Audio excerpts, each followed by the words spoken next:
क'क्राझार जिल्ला बर' बिमा गौथुमखौ दाबाय। मिरु बर' बिमा गौथुमनि बानजायनायाव रबिबारखालि क'क्राझार जिल्ला बर' बिमा गौथुमखौ दानाय जाबाय। सेरफांगुरिनि जनता कलेजाव बानजायनाय हाबाफारिनि गेजेरजों रबिबारखालि क'क्राझार जिल्ला बर' बिमा गौथुमखौ दानाय जायो। बिसमुरिनि बासबारि गोजौ फरायसालिनि लोगो फोरोंगिरि अनसुलि बसुमतारीखौ जिल्लानि गाहाय लिमथुमगिरि महरै बिबान सायख'नानै आबुङै दाफुंनाय जादों क'क्राझार जिल्ला बर' बिमा गौथुमखौ। हाबाफारि बायदियै दुलाराय बर' फरायसा आफादनि लोगो बुंथिगिरि आरो बर' बिमा गौथुमनि लोगो गाहाय लिमथुमगिरि बिबारि बर'नि मासि लानानै सामलायनाय हाबाफारिखौ बेसेन गोसा बिबुंथिनि गेजेरजों बेखेवना होयो दुलाराय बर' फरायसा आफादनि लोगो आफादगिरि खोरोमदाव औवारिया। बे हाबाफारियाव बुंथिगिरि महरै बाहागो लायो मिरु बर' बिमा गौथुमनि गाहाय लिमथुमगिरि लीला बसुमतारी आरो बिथांजों लोगोसे मिरु एबसुनि नेहाथारि आरो मिरु बर' बिमा गौथुमनि मिरु लिमथुमगिरि प्रिस्किला बसुमतारी।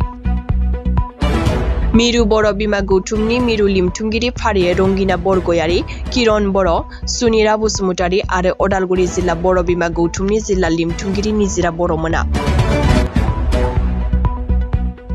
क'क्राझार जिल्ला बर' बिमा गौथुमखौ दाबाय। मिरु बर' बिमा गौथुमनि बानजायनायाव रबिबारखालि क'क्राझार जिल्ला बर' बिमा गौथुमखौ दानाय जाबाय। सेरफांगुरिनि जनता कलेजाव बानजायनाय हाबाफारिनि गेजेरजों रबिबारखालि क'क्राझार जिल्ला बर' बिमा गौथुमखौ दानाय जायो। बिसमुरिनि बासबारि गोजौ फरायसालिनि लोगो फोरोंगिरि अनसुलि बसुमतारीखौ जिल्लानि गाहाय लिमथुमगिरि महरै बिबान सायख'नानै आबुङै दाफुंनाय जादों क'क्राझार जिल्ला बर' बिमा गौथुमखौ।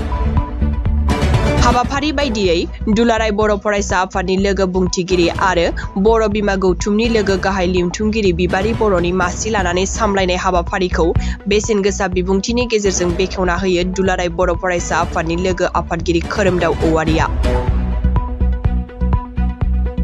बे हाबाफारियाव बुंथिगिरि महरै बाहागो लायो मिरु बर' बिमा गौथुमनि गाहाय लिमथुमगिरि लीला बसुमतारी आरो बिथांजों लोगोसे मिरु एबसुनि नेहाथारि आरो मिरु बर' बिमा गौथुमनि मिरु लिमथुमगिरि प्रिस्किला बसुमतारी।